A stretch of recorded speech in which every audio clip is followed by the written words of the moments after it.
That was awesome. Just to give you a little background of where this all actually came from is, this was made actually 2 years ago, just about, when the only thing going on for Grifball was actually an 8-team invite-only, I guess you could say, tournament. And it was all run through Rooster Teeth. Everything was done by them. And in the last 2 years, it's actually grown to be the point of 4 leagues that actually cover the entire planet. We actually have 2 leagues called the US League, Pro and AMI, which cover basically North and South America. We have the Oceanic League, which covers basically Australia, Asia, Antarctica, yes. Lost time.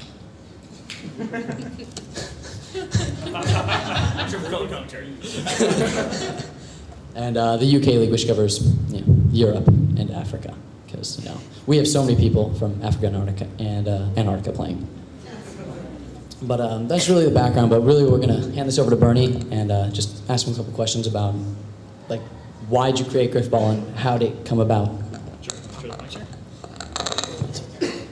Water coming down. Actually, I think that was that video right there was the first video that we did in Halo 3. I'm pretty sure, because we'd finished season 5 and season 5 finished in Halo 2, and then the way it came about was they were putting out a map pack for Halo. It was the first map pack and it had Foundry in it, and they wanted a creative way to show it off. If you guys were at the Rooster Teeth panel tonight, you saw the ODST viral piece that we did, and so they said, Bungie came to us and said, hey, would you guys mind doing a video that shows off the different maps? And we spent most of our time in Foundry just doing crazy stuff. And then we ended up, after we finished the video, we had the DLC for like a week before everybody else, so we were like the only guys who could get in there. And we were just in there messing around with Forge, which had been part of Halo 3, but it never really, until Foundry, something about Foundry, that map, when they put it out, it's like everybody got Forge at that point. And I don't know if it was a point in time when Halo 3 had been out enough and people had played the campaign a couple times and played a ton of multiplayer, and people were just ready to start doing crazy custom stuff in Forge. And so I was actually in a game with Brian Gerard, Frank O'Connor, who when Frank was still at Bungie, and Luke Smith, just like the community guys at Bungie. And they were the only guys I could party up with because they were the only other guys that had it. And we were just doing all this crazy stuff in Forge. And I was doing this thing where I was trying to make teleporters go through teleporters and unlock different parts of the map, and that wasn't working. And so I made a bomb plant at the end of Foundry, and then like 80 turrets, and like we would just shoot whoever was trying to go through and plant the bomb.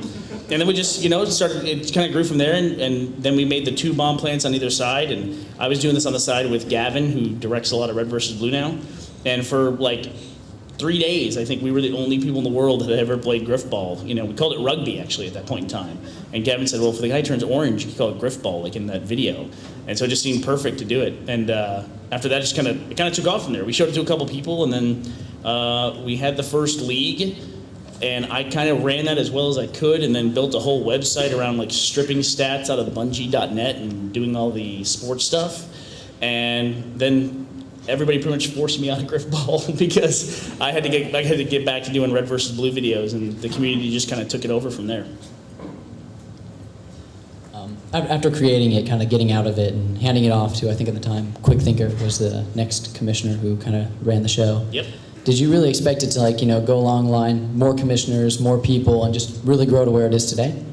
No, I had no idea. I mean, it was just a goofy game type that we made, and I think the biggest custom game type at the time was Rocket Race, and we played a ton of that. And I didn't know. I never imagined it would end up in matchmaking, that's for sure. And I mean, it's got action figures and everything else now. There'd be no way to predict this silly thing. But I think Bungie really liked it a lot because it was a custom game that used the rules of Halo. So there wasn't it's not what they call an honor game, like Zombies was on Halo 2, where everyone had to agree to change teams, and it was kind of rules that were outside the scope of Halo. It's the game, once you blocked off the walls and people didn't jump over the walls, the game handled everything, and the scoring worked and everything else. And it's, you don't have to sit down and explain to people how to do it. It's like, once you see the blue team facing you and you're red team with a hammer, you're like, okay, I get this. I'm gonna go beat the hell out of those guys, And so you can do that. So we had a good time. It was crazy how fast it took off.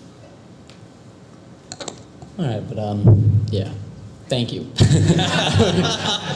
You've ruined the last 2 years of my life. But we're going to turn over to Ment.